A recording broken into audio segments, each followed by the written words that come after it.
जीवन और मृत्यु, ये दो ऐसे सत्य हैं जिन्हें कोई नकार नहीं सकता। लेकिन जब मौत समय से पहले दरवाजे पर दस्तक देती है तो यह एक परिवार की खुशियों को पल भर में छीन सकती है।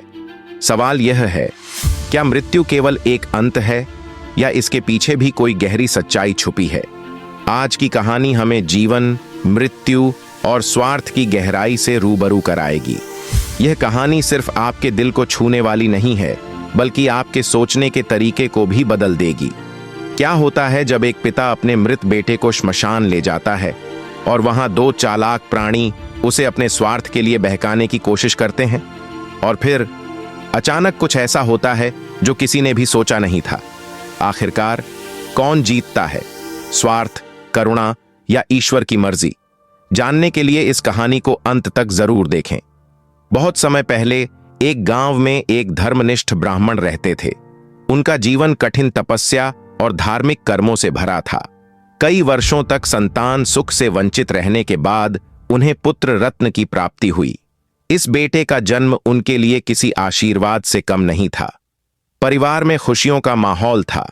हर दिन नए सपने और उम्मीदें बन रही थीं, लेकिन नियति को कुछ और ही मंजूर था।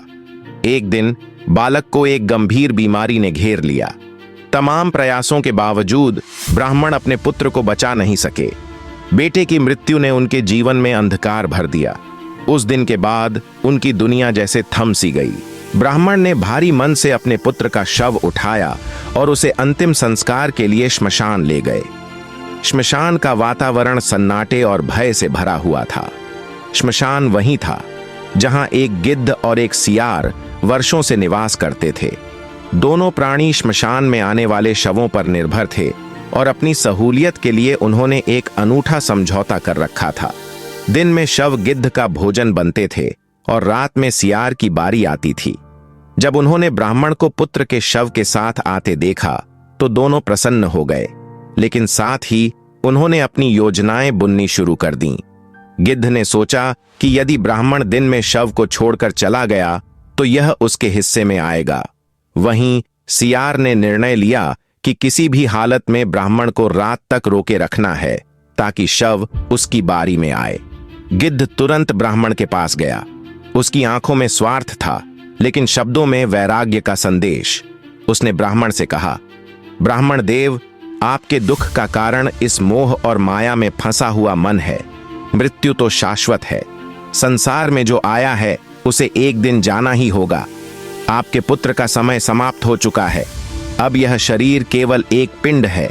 इसे यहीं छोड़कर अपने घर लौट जाइए।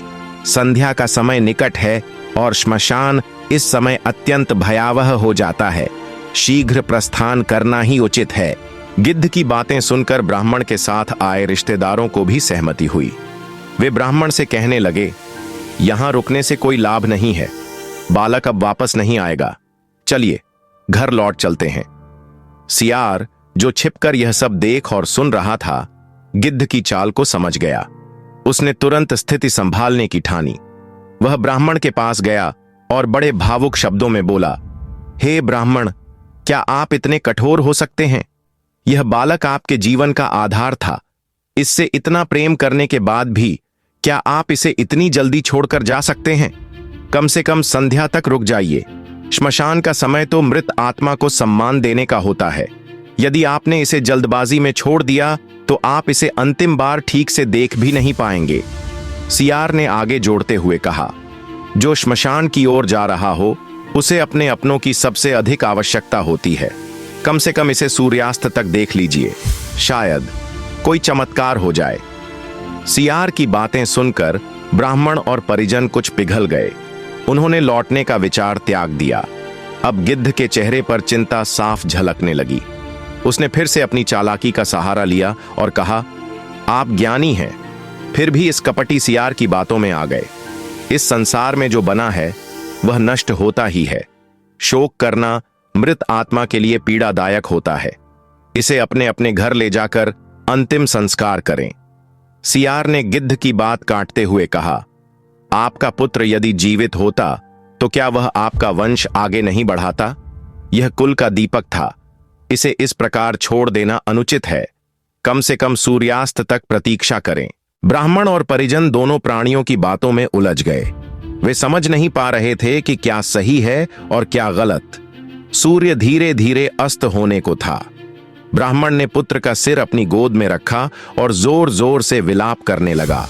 उसका करुण क्रंदन श्मशान में गूंज उठा। उसी समय देवी पार्वती संध्या भ्रमण पर निकली थीं।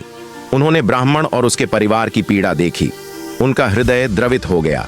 उन्होंने भगवान शिव से कहा, हे महादेव, इस परिवार का दुख असहनीय है।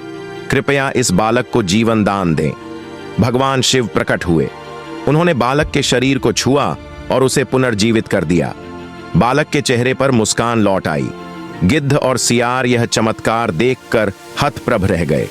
तभी आकाशवाणी हुई, हे गिद्ध और सियार, तुमने धर्म और वैराग्य के नाम पर अपने स्वार्थ को छिपाने का प्रयास किया, लेकिन स्वार्थ से प्रेरित उपदेश कभी किसी का भला नहीं कर सकते।